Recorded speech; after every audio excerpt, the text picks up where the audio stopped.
오늘은 부활주일이지만 온라인으로 드리는 건 아무도 상상하지 못했습니다. 하지만 코로나 바이러스 사태로 인간이 통제할 수 있는 것이 별로 없다는 걸 깨닫죠. 우리가 쌓아놓은 것들, 정말 스탁마켓을 보면서 우리가 자신감을 가졌던 우리의 사업들을 보면서 이게 정말 별게 아니구나 라는 것을 깨닫는 그런 시간이기도 합니다. 저는 이런 시절을 지내면서 우리가 과연 의지하고 붙잡을 것은 오직 예수님 한 분이라는 것을 다시 한번 상기받으시는 이런 2020년도의 부활주일 되기를 주님의 이름으로 축복드립니다. 책별 강론을 하다 보면 어려운 것이 절기설교입니다.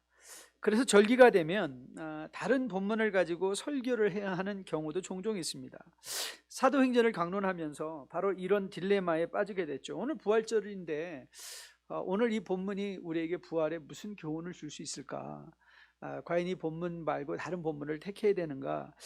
많이 묵상하고 또 기도하다가, 하지만 여러분과 함께 인용하며 나눴던 지난주 성금요일 말씀 중에 누가복음 24장 말씀을 여러분 기억하시는 분이 계실 것 같아요. 성경을 가지고 계신 분들은 그 구절을 펴놓으시면 좋을 것 같아요. 왜냐하면 우리가 그 구절을 오늘 본문과 이렇게 병행해서 살펴보려고 하거든요. 누가복음 24장 우리가 인용한 것은 엠마오로 가는 제자들을 만나 주셨던 부활하신 예수 그리스도의 행적이었어요. 거기에 25절 말씀을 보면, 누가복음 24장 25절 말씀 보면, 이르시되 미련하고 선지자들이 말한 모든 것을 마음에 더디 믿는 자들이요, 그리스도가 이런 고난을 받고 자기 영광에 들어가야 할 것이 아니냐 하시고, 같이 한번 읽어볼까요? 이에 모세와 모든 선지자의 글로 시작하여 모든 성경에 쓴 바 자기에 관한 것을 자세히 설명하시니라. 여러분에게 말씀드렸죠. 성경에 메타 내러티브가 있다. 메타 내러티브라는 건 한 스토리를, 여러 가지 다른 스토리들이 있는데 그 스토리를 하나로 엮는 중심 주제라는 뜻이에요. 그 중심 주제가, 성경의 중심 주제가 뭐라고 그랬죠? 구약의 여러 가지 창세기부터 시작해서 모세오경이 있고, 역사서가 있고, 시가서가 있고, 선지서가 있고, 근데 이 모든 다른 문학적 장르인데 그 모든 문학적 장르를 하나로 엮어주는 게 있다는 거죠. 그게 뭐죠? Jesus story, 예수님의 이야기인 거예요. 오늘 주님께서 그 말씀하시는 거예요. 성경에 쓴 바 자기에 관한 것을 설명해 주셨다. 그때 여러분 계속해서 그 본문을 여러분이 눈으로 이렇게 쓱 훑어보시면, 떡을 떼고 그들에게 말씀을 풀어 설명해 주실 때 일어난 일이 한 가지 있어요. 그게 무슨 일인지 혹시 아시는 분 계세요? 네, 그들의 눈이 밝아졌다 그랬어요. 눈이 밝아졌어요. 눈이 밝아지니까 어떤 일이 또 일어났죠? 말씀을 풀어 설명해 주실 때 그들의 마음이 어떻게 됐다 그랬죠? 네, 뜨거워졌다. 마음이 뜨거워졌다 라고 하는 놀라운 반응이 거기에 기록되어 있어요. 여러분, 부활의 축복이 바로 이런 것들이에요. 우리가 그리스도를 만나면 우리의 눈이 열려지는 거예요. 눈이 밝아져서 이전에 보지 못했던 것들이 보이고요, 그 다음에 우리의 마음이 뜨거워지는데, 어떨 때 이런 현상이 생기느냐? 예수 그리스도를 만날 때라는 거예요. 말씀을 통해서 예수 그리스도를 만날 때, 특별히 예수 그리스도의 십자가 부활의 복된 소식을 전하고 있는 이 성경의 말씀이죠. 자, 그렇다면 오늘 사도행전의 본문도 반드시 예수님의 십자가와 이 부활을 교훈할 것이라고 생각하고 다시 한번 마음을 가다듬고 본문을 찬찬히 묵상해 보았어요. 그러면서 도대체 오늘 본문이 우리에게 어떻게 부활을 교훈할 것인가 이제 묵상하게 되었습니다. 여러분, 이 본문은 여러분에게 이미 매우 익숙한 내용의 본문이에요. 오늘 본문의 주된 내용은 주의 사자의 명령으로 예루살렘에서 가사로 내려간 빌립이 에디오피아 여왕 간다게의 국고를 맡은 관리인 내시를 전도하는 내용이죠. 자, 여러분들이 이 말씀을 하면서 그 반응을 이렇게 이제 보셔야 돼요. 그러니까 그 정황을 한번 상상해 보셔야 돼요. 주의 영이 빌립을 어디로 이끌으셨다고 그랬죠? 네, 광야로 가라고 그랬어요. 빌립은 가면서 내가 왜 지금 광야를 가야 되지? 라는 생각을 했을 거예요. 그것도 한번 염두에 둬보세요. 네, 거기에서 또 누굴 만났죠? 네, 이디오피아 여왕의 국고를 맡고 있는 관리인을 만난 거예요. 여러분, 세상에서 제일 힘 있는 사람이 누구죠? 네, 국고를, 재산을 관리하는 사람들이 힘 있는 사람이에요. 돈을 관리하는 사람. 그러니까 내시는 어떤 사람이었어요? Very powerful man. 아주 힘 있는 자였다는 것을 보게 되죠. 그런데 이 내시가 또 뭘 하고 있었죠? 성경을 읽고 있었어요. 성경을. 여러분, 빌립의 입장에서 한번 생각해 보세요. 광야로 갔어요. 내가 지금 왜 광야를 가고 있지? 그런데 거기서 내시를 만났어요. 근데 내시가 또 뭘 읽고 있어요? 성경을 읽고 있어요. 그런데 지금 내시는 성경을 열심히 읽는데 성경의 말씀의 의미를 깨달았나요? 못 깨달았나요? 못 깨달았어요. 그건 알고 있지 못했어요. 그런데 적절한 때가 되었을 때 하나님께서 빌립을 보내시고 빌립의 도움으로 그가 읽고 있던 이사야 말씀이 곧 예수 그리스도 십자가의 죽으심을, 고난받는 주의 종임을 깨닫게 하고 이제 그분의 예수님에 대해서 설명한 것이죠. 여러분, 지금 보세요. 오늘 이 구절의 말씀은 거의 우리가 읽었던 누가복음 24장의 말씀과 병행 구절이에요. 여러분들이 이렇게 치환을 하시면 돼요. 내시는 누구다? 엠마로 가는 두 제자들이었다. 빌립은 누구다? 예수님이에요. 그러니까 빌립이 지금 본받고 하고 있는 일은 누구를 본받고 하고 있는 일이에요? 예수님을 본받고 하고 있는 일인 것을 보게 돼요. 그래서 성경은 이런 일이 계속 반복돼요. 예수님이 하셨던 일들을 그 제자들이 계속 반복해 가고 있는 그런 장면의 말씀들이 계속해서 연속해서 이루어지는 것을 보게 되죠. 자, 그러면 이제 생각해야 되죠. 오늘은 부활주일인데 과연 이 부활주일과 오늘 빌립이 에티오피아 내시에게 전도하는 것과 오늘 우리가 이 시대를 살아가는 부활의 메시지를 마음에 품고 살아가는 우리들은 어떤 교훈을 받아야 될 것인가? 가장 먼저 여러분이 기억할 것은 오늘 부활절은 말씀의 성취라는 것이에요. Accomplishment of the Word of God.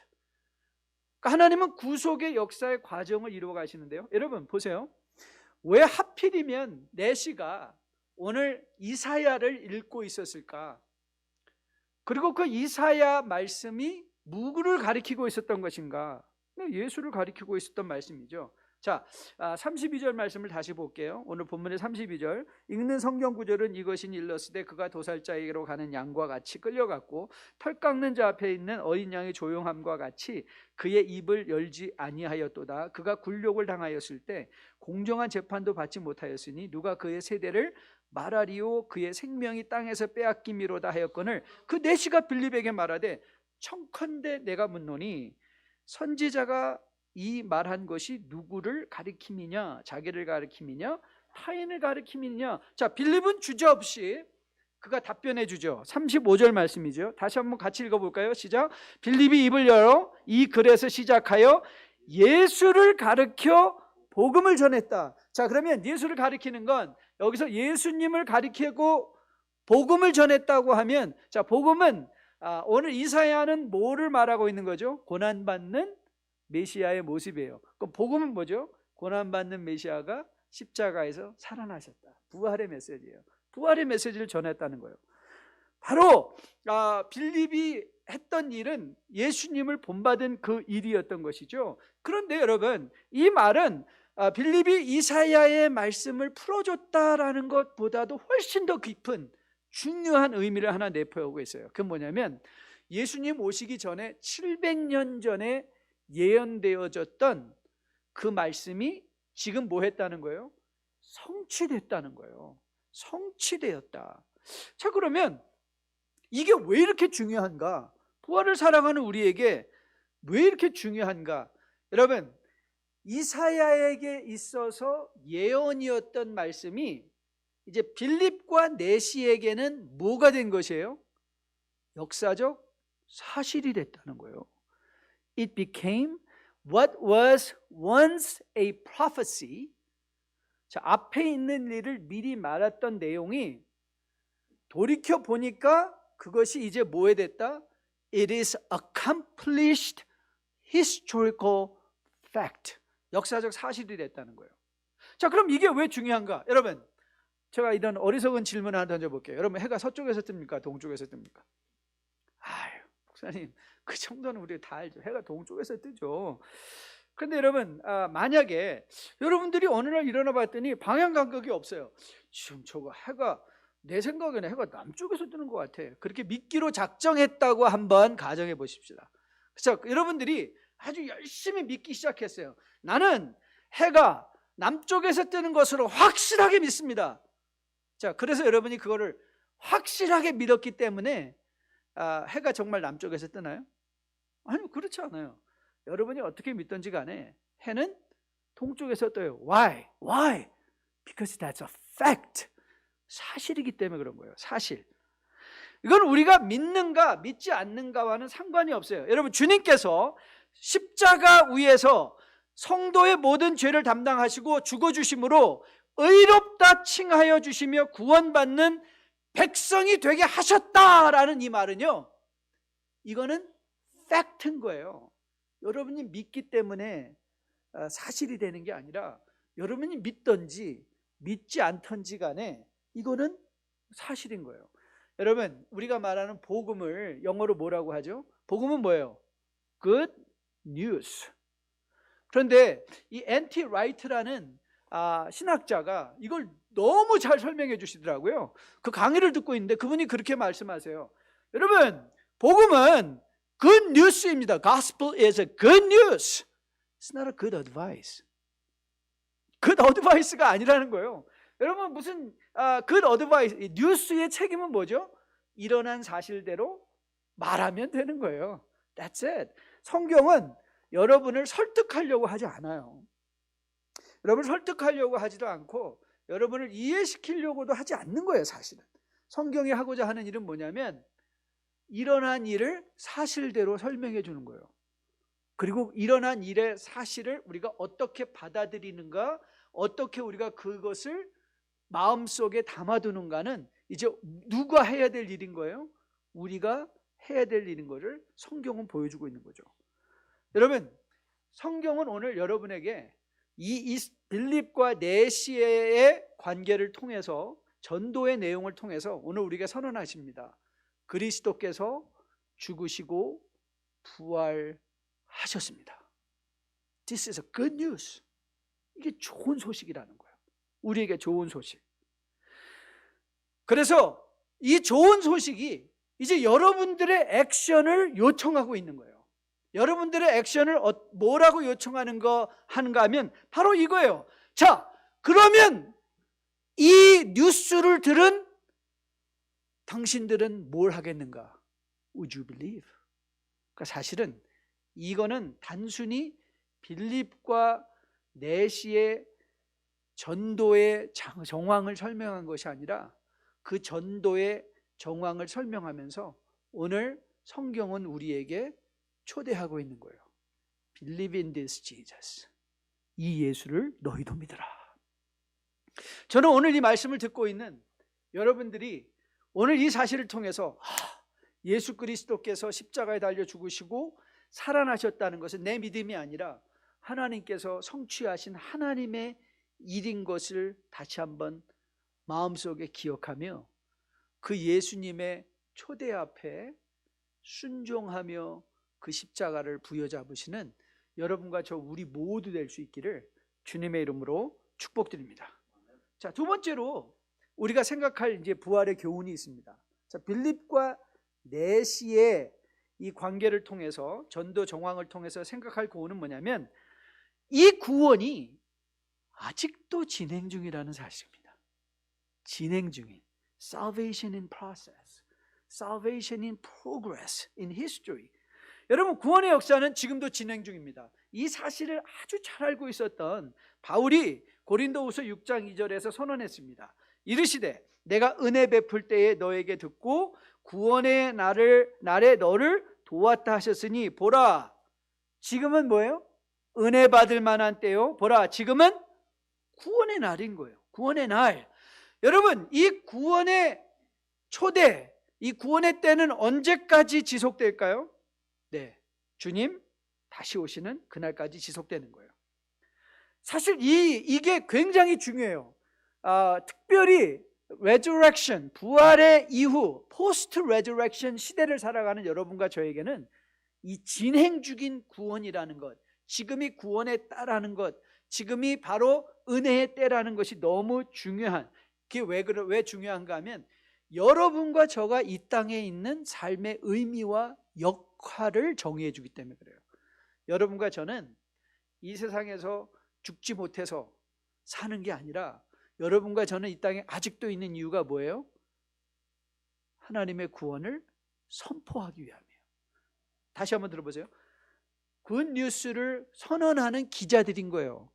그러니까 여러분들은 이 세상을 설득하려고 이 땅에 있는 게 아니라 굿뉴스를 선포하기에 이 자리에 있는 거예요. You are herald of a good news. heralding 하러, 그러니까 즉 선언하러, 주님께서 살아나셨습니다. 그리고 지금이 무슨 때다? 구원의 때입니다. 지금 무슨 때다? 은혜의 때입니다를 선언하려고 우리를 이 땅에 두신 거예요. 우리는 구원의 선포자지 그렇기에 구원의 판단자가 아니에요. 구원의 판단자가 아니에요. 이웃을 판단하는 건 우리의 책임이 아니에요. 그건 하나님께서 하시는 일이에요. 우리는 구원의 선포자가 되면 돼요. 여러분, 우리는 이웃을 판단하면서 어떤 근거로도 우리는 이웃을 구원의 대상에서 제외할 수 없어요. 그건 우리가 할 일이 아니에요. 여러분의 책임은 그들을 구원시키는 게 아니라 구원의 복된 소식을 전해주는 거예요. 구원의 복된 소식을 전해주는 것. 그리고 우리는 누구도 포기할 수 없어요. 저 인간은 안 돼. 저 사람은 절대 복음을 받을 수 없어요. 여러분, 그런 사람은 없어요. 주님께서 마지막 심판을 연기하시는 한 이 세상에 존재하는 어떤 나라든지 어떤 사람이든지 어떤 배경에 있는 사람이든지 어떤 주홍 같은 죄를 진 사람이라 할지라도, 여러분을 실망시킨 사람이라 할지라도, 여러분을 속인 사람이라 할지라도, 여러분을 등쳐먹인 사람이라 할지라도 그 사람은 구원의 대상이에요. 왜요? 하나님께서 오늘도 마지막 심판을 연기하고 계시기 때문에. 오늘 빌립이 내시를 전도하면서 우리에게 전해주는 것, 아니 사도행전이 지금 우리에게 계속해서 말하고 싶은 것이 뭐냐면 진행 중인 하나님의 구원의 역사인 거예요. 진행 중인 하나님의 구원의 역사. 여러분이 이렇게 복음의 선포자가 되기 위해서는요, 기억할 몇 가지 구체적인 교훈이 있어요. 가장 먼저는요, 여러분 전도에 있어서 여러분의 선입견을 내려놔야 돼요. 선입견을 내려놔야 돼요. 여러분 빌립에 보세요. 빌립은 아마 상상도 못했을 거예요. 아니 왜 나를 광야로 가게 하시지? 광야에 도대체 뭐가 있다고, 그렇죠? 그런데 광야에 갔더니 거기 누가 있어요? 네, 빌립이 있었죠. 내시가 있었어요. 그런데 내시가 또 뭐 하고 있었어요? 성경을 읽고 있었어요. 여러분, 이건 다음 시간에, 우리 다음 주에 이제 요 사실에 대해서 더 깊이 살펴볼 거예요. 그런데 여러분, 오늘 하나님께서 빌립을 통해서 우리에게 전해주고 싶어하는 이 말씀 선포의 기회는 우리의 생각과 우리의 선입견을 초월한다는 거예요. 선입견을 초월하는 거예요. 하나님은 우리가 상상할 수 없는 장소에 상상할 수 없는 사람을 예비해 두세요. 여러분도 마찬가지예요. 여러분이 상상하지 못할 자리에서 여러분이 하는 행동으로 말미암아 여러분들은 복음의 선포자가 될 수 있다는 사실이에요. 그런데 여러분들이 복음의 선포자가 되기 위해서 또 하나 여러분의 선입견을 버리는 것, 두 번째 중요한 거는 여러분들이 하나님의 말씀을 아셔야 돼요. 여러분 한번 상상해 보세요. 에티오피아 내시가 이사야 말씀의 의미를 물었어요. 근데 빌립이 글쎄요, 나는 아직 거기까지는 모르는데요 라고 했다고 상상해 보십시오. 이거 얼마나 비극입니까? 여러분, 베드로 사도가 건면한 말씀 여러분 기억하실 거예요. 제가 최근에 베드로 신약의 그 후반부 말씀을 다 읽으면서 베드로전서 3장에 이 말씀이 등장하더라고요. 너희 마음에 그리스도를 주로 삼아 거룩하게 하고 너희 속에 있는 소망에 관한 이유를 묻는 자에게는 대답할 것을 항상 준비해야 돼. 온유와 두려움으로 하고 선한 양심을 가지라. 이는 그리스도 안에 있는 너희의 선행을 욕하는 자들로 그 비방하는 일에 부끄러움을 당하게 함이라. 오늘 여기서 뭐라 그랬어요? 너희 속에 있는 소망에 관한 이유를 묻는 자에게 뭐 해라? 대답할 걸 항상 준비해라. 대답할 걸 항상 준비해라. 여러분 기억하시죠? 1학년을 10번 다니면 몇 학년이라고 그랬죠? 1학년이에요. 1학년을 10번 아니 100번 다녀도 1학년인 거예요. 내가 예수님을 믿은 지 2년 되고 5년 되고 10년 됐는데도 누가 성경에 관한 질문 하나 물어보면 나는 그런 거 몰라요. 예수님을 믿은 지 10년 되고 100년 20년 됐는데 자 하박국 펴시다 그러면 뭐예요? 호박국이요? 그런 책도 있어요? 성경에? 성경에 호박국도 있어요? 여러분 우리가 어떻게 말씀의 선포자로 이 시대를 섬기며 살아갈 수 있는지 아세요? 하나님의 말씀을 아는 거예요. 여러분 엠마오로 가는 제자들 누가복음 24장을 다시 한번 떠올려 보세요. 여러분 하나님께서 예수님께서 그들에게 말씀을 풀어주셨을 때 그들의 마음이 어떻게 했다고 그랬죠? 뜨거워졌다 그랬어요. 마음이 뜨거워졌다. 친구 목사님이 이 본문을 설교하시면서 이렇게 말씀하시는데 제 마음이 확 따뜻하고요. 여러분 마음이 뜨거워. 이 말씀이 풀어져서 내 마음이 뜨거워지는 게 정상적인 반응이래요. 그런데 말씀 없이 마음이 뜨거워지는 걸 뭐라고 하는가 하면 열받는다고 해요. 열받는 거래요. 이게 열받으면요 이게 여러 사람에게 누가 될 수가 있어요. 그러니까 여러분 말씀 없이 열받는 사람 교회 가끔 있습니다. 그래서 막 뭐 자기 몸을 불사를 것처럼 열심을 내요. 그런데 어느 날 또 원망하고 불평하고 시험 받고 이건 아니야 저건 아니야. 그리고 뭐 어떡하죠? 가출하고. 그렇죠? 왜 그럴까요? 왜 그럴까요? 1학년이기 때문에 그래요. 1학년. 항상 1학년이기 때문에 그래요. 여러분 1학년들이 오히려 열 잘 받아요. 근데 그 열의 문제가 마음이 뜨거워지지 않죠. 마음이 뜨거워져야 주님 다시 오시는 날까지 우리 믿음 잘 지키며 마지막 시대에 우리의 믿음을 놓치지 않고 성령과 교통하는 것. 여러분 성령과 교통하는 것 여러분에게 자주 말씀드리잖아요. 성령과 교통하는 것은 산에 올라가서 나무 뽑는 거 아니에요. 성령과 교통하기 원하신다면 하나님의 말씀에 깊이 들어가셔야 돼요. 그 하나님의 말씀이 우리 안에 작용되면 우리의 마음이 뜨거워져요. 뜨거워져요. 그리고 우리의 삶을 주님 다시 오시는 날까지 지속해서 믿음을 지키며 살아낼 수 있는 거죠. 저는 여러분과 저가 오늘 빌립이 이사야 말씀을 척 듣고 그가 이사야 말씀에 시작해서 예수에 관한 복음까지 연결되어지는 이 소망에 관한 이유를 설명하는 장면을 보면서 나도 빌립과 같이 복음의 선포자인데 과연 나는 어떤 설명을 할 수 있나? 이사야 말씀을 출발하여 나는 어디까지 갈 수 있나? 복음까지 갈 수 있나? 예수 그리스도의 십자가의 죽으심과 부활까지 갈 수 있나? 아니면 나는 맨날 나는 몰라요. 나는 1학년이에요. 난 교회 10년 다녔지만 나는 아직도 1학년이에요. 그게 자랑으로 여기고 있는가?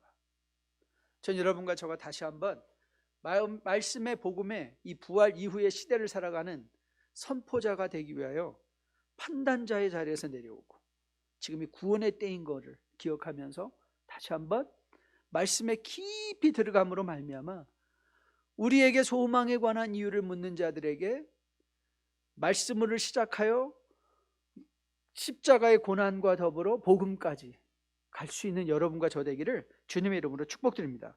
마지막 교훈을 우리가 이제 깊이 살펴봐야 됩니다. 여러분에게 가끔 세례를 나눈 후에 많은 분들이 당황하는 이유가 있다고 설명을 드렸어요.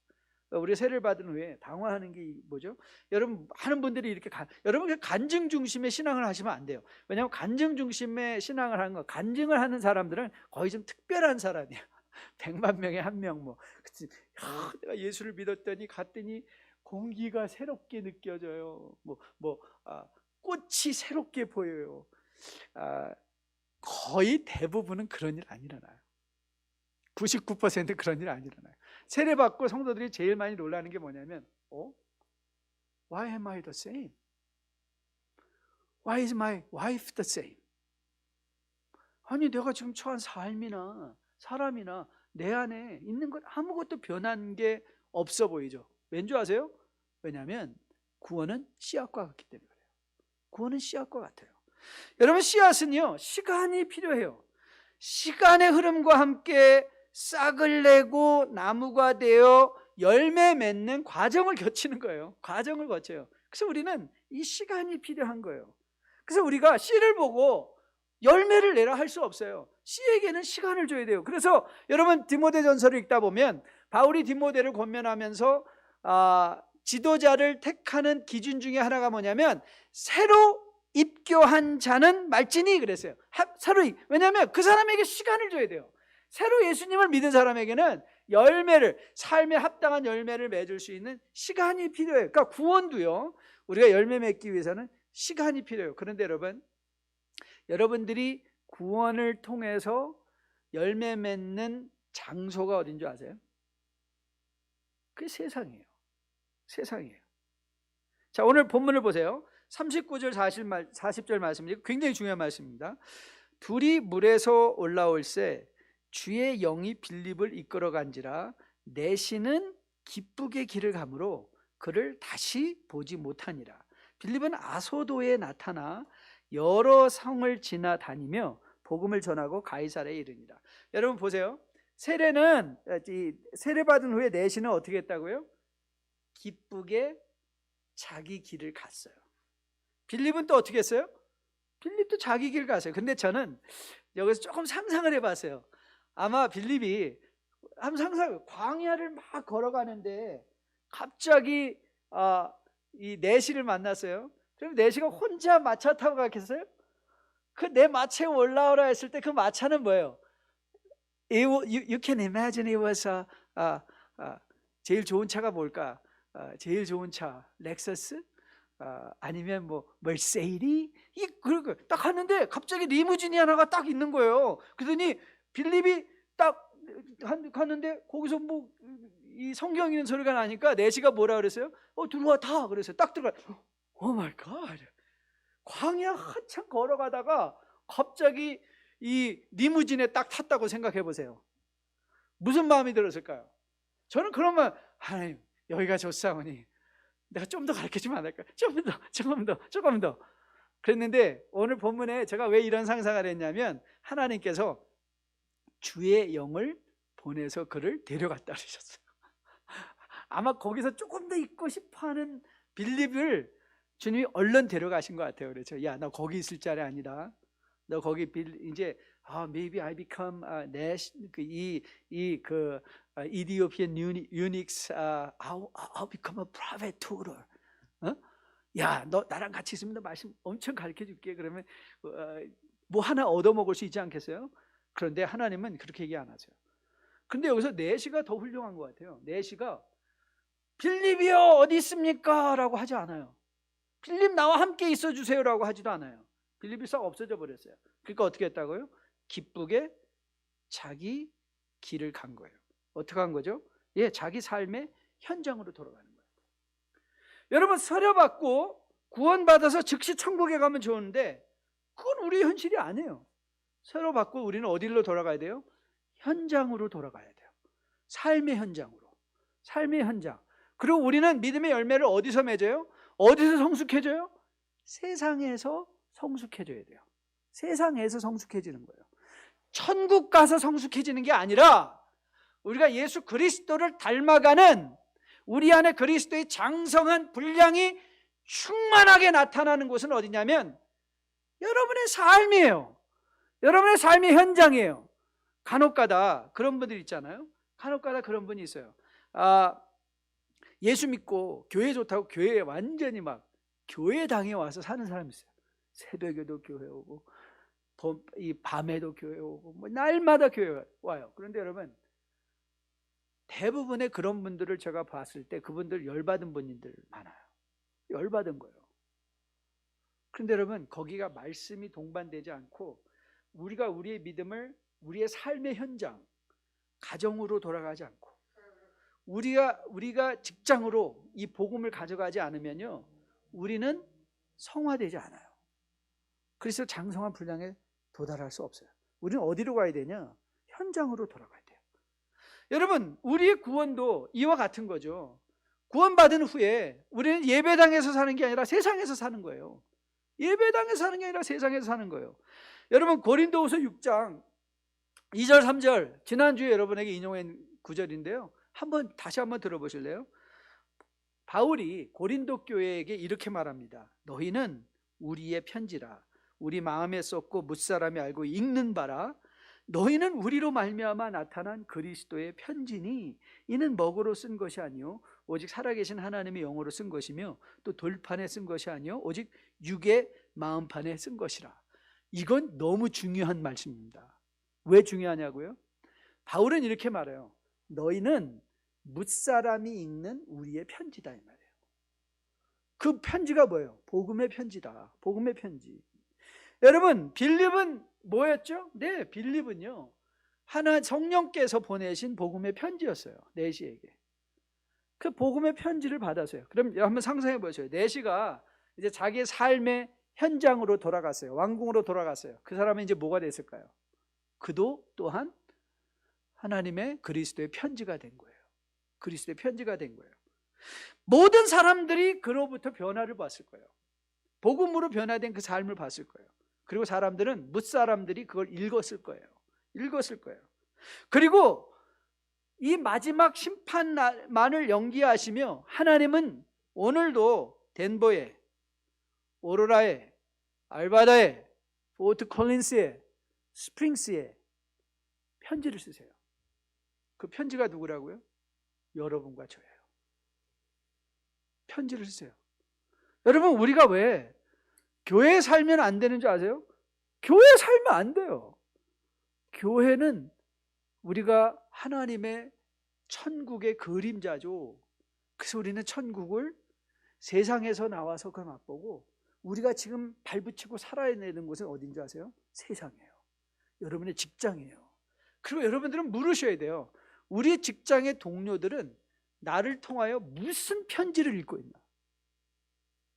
나의 언어와 나의 행실과 나의 살아내는 삶의 방편을 통해서, 일하는 방식을 통해서, 여러분들의 열정을 통해서, 여러분들의 언어를 통해서, 여러분의 행동을 통해서 사람들은 무슨 편지를 읽고 있나? 저는 여러분과 저가 누구나 할 것 없이 이제 빌립이 내시에게 편지가 된 것처럼 여러분과 저도 편지가 되어 부활 이후의 삶을 살아가는 많은 사람들에게 지금이 은혜의 때요, 지금이 구원의 때임을 선포하는 복음의 선포자로 세워지는, 다시 한번 이 마음이 결단하는 오늘 복된 부활주일 되기를 주님의 이름으로 축복드립니다. 여러분, 우리가 종말의 삶을 살아간다는 것의 의미를, 종말은 이제 우리에게 남겨진 사건이 하나밖에 없는 차원의 종말이라고 말씀드렸어요. 왜 우리가 마지막 시대를 살아가는가? 이 마지막 시대는 아직도 여러 가지 일들이 일어날 것이면 마지막이 아니죠. 그렇죠? 이 일도 일어나야 되고 저 일도 일어나야 되는데, 구속의 역사에서는요, 구속의 역사에서는 딱 두 가지 사건이에요. 첫째는 예수 그리스도의 초림, 죽으심과 부활. 그 다음에 우리에게 이제 그리스도 구원의 역사에 있어서 남겨진 사건 단 하나, 뭐죠? 다시 오실 예수예요. 그래서 우리는 마지막 시대를 살아간다는 거예요. 그게 바로 성경이 말하는 마지막 시대의 삶은 남겨진 사건을 단 하나 남겨두고, 이제 유일하게 역사에 남겨진 한 가지 사건, 예수 그리스도의 재림을 기대하며 살아간다는 것이죠. 여러분, 바울이 자신의 이 세상의 삶을 이렇게 설명을 했어요. 이 고린도 후서 11장인데요 한번 잘 들어보세요. 찬찬히 들어보세요. 그들이 그리스도의 일꾼이냐 정신없는 말을 하거니와 나는 더욱 그러하도다. 내가 수고를 넘치도록 하고 옥에 갇히기도 더 많이 하고 매도 수없이 맞고 여러 번 죽을 뻔하였으니 유대인에게 40에서 하나 감한 매를 5번 맞았으며 3번 타장으로 맞고 1번 돌로 맞고 3번 파선하고 일주야를 깊은 바다에서 지냈으며 여러 번 여행하면서 강의 위험과 광도의 위험과 동족의 위험과 이방인의 위험과 시내의 위험과 광야의 위험과 바다의 위험과 거짓 형제 중에 위험을 당하고 또 수고하고 애쓰며 여러 번 자지 못하고 줄이며 목마르고 여러 번 굶고 춥고 헐벗었노라. 한국말이 참 좋은 게 이런 거를 그냥 한마디로 한 방에 딱 설명하는 말이 있어요. 아이고 그 사람 팔자도 엄청 세네. 팔자도 엄청 세네. 바울의 삶이에요. 그런데 바울이 로마서 8장 18절에서 이렇게 고백했어요. 생각하건대 현재의 고난은 장차 우리에게 나타날 영광과 비교할 수 없다. It's not comparable. 내가 지금 이런 고난을 당하고 있지만 That's not comparable to the glory of resurrection. 주님이 우리에게 주실 영광과 좋기 비교될 수 없다는 거예요. 우리의 삶이 오늘 아무리 힘들어도 우리는 넘어질 수 없어요. 왜 그런 줄 아세요? 부활의 소망의 메시지가 우리 가운데 있기 때문에. 그렇죠? 우리 고난 당해요. 저는 여러분에게 긍정적인 생각만 가지면 여러분 모든 걸 be positive, everything will work out for you. Maybe not. Everything doesn't work out in our lives. 다 안 돼요. 하지만 I guarantee 이 세상이 아니라 올 그 하나님의 부활의 복된 새 하늘과 새 땅에선 반드시 하나님은 우리를 상급 주실 거예요. 믿음 지키며 사는 우리들을 귀하게 여겨 주실 거예요. 저는 이 부활절에 다시 한번 이 부활의 복된 소망, 그리스도의 하나님 나라의 영광의 복된 소망이 여러분에게 힘이 되어 오늘 우리는 또 다른 빌립이 되어 그리스도의 편지가 되어 여러분의 직장과 사업장과 우리의 삶의 현장 속에서 가정에서 그리스도의 편지가 되어 복음의 선포자로 그리스도 말씀으로 말미암아 마음이 뜨거워지고 눈이 열린 자들로 주님과 동행 다시 오시는 날까지 주님과 함께 성령을 통하여 살아낼 수 있는 여러분과 저 되기를 주님의 이름으로 축복드립니다. 다 일어나서 마지막 찬양하려고 해요.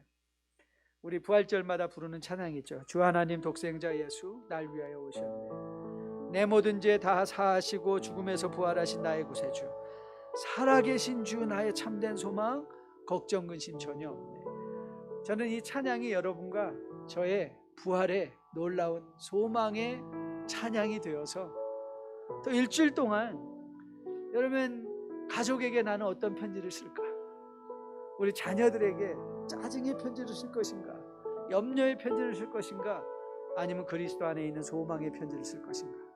다시 한번 생각하시면서 살아계신 주와 함께 소망의 복음의 메시지로 선포자로 살아낼 수 있게 되기를 주님의 이름으로 축복드립니다.